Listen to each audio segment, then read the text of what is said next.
Of God today 3-ാം മണിക്കൂർ. പുറപ്പാട് പുസ്തകം 29-ാം അധ്യായം 1 മുതലുള്ള വാക്യങ്ങൾ.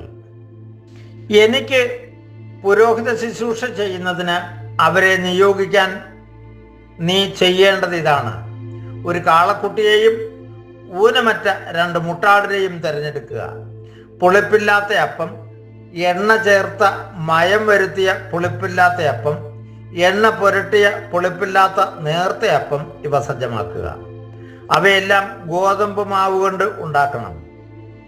അവ ഒരു കുട്ടയിലാക്കി കാളക്കുട്ടിയെയും മുട്ടാടുകളെയും ഒപ്പം വെക്കുക.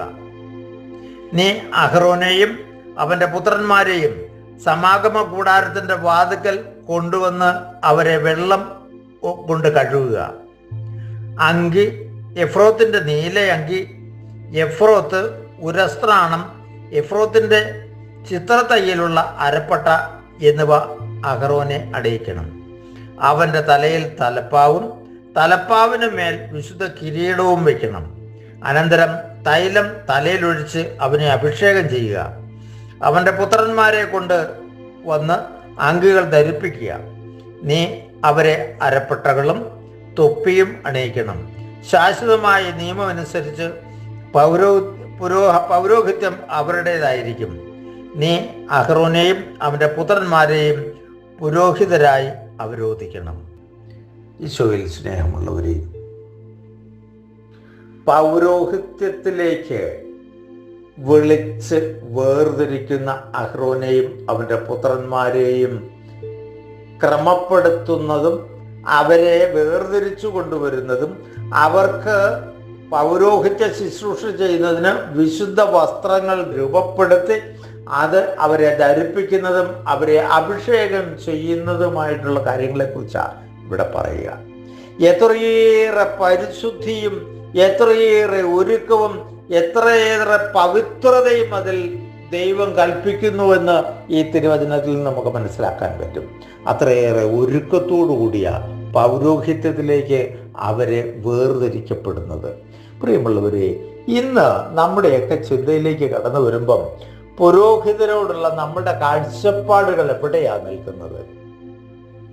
പുരോഹിതരെ ആ തലത്തിൽ നമ്മുടെ മക്കളാകാം, സഹോദരങ്ങളാകാം, നമ്മുടെ പ്രിയപ്പെട്ടവരാകാം.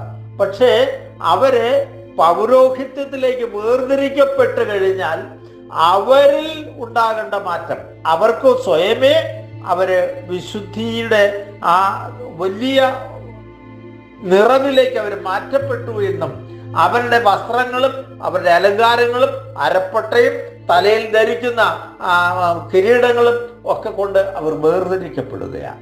പ്രിയമുള്ളവരെ, അവിടെയൊക്കെ ദൈവത്തിന്റെ പൗരോഹിത്യ ശുശ്രൂഷ ചെയ്യുവാൻ ആ വ്യക്തിക്കുള്ള ഒരുക്കങ്ങളെ കുറിച്ചും ആ പൗരോഹിത്യത്തിലേക്ക് വന്നു കഴിഞ്ഞാൽ തനിക്ക് താൻ ആരാണെന്നുള്ള ബോധ്യം പുരോഹിതനുണ്ടാകാനും ഒപ്പം പൗരോഹിത്യത്തിലേക്ക് നമുക്ക് വേണ്ടി പൗരോഹിത്യ ശുശ്രൂഷ ചെയ്യുന്ന പുരോഹിതരെ നമ്മൾ എത്ര കണ്ട് ആദരിക്കണമെന്നും അവരെ എത്ര കണ്ട് ബഹുമാനിക്കണമെന്നും എത്ര കണ്ട് അംഗീകരിക്കണമെന്നും ഒക്കെ വളരെ വ്യക്തമായിട്ട് ഇവിടെ പറയുകയാണ്.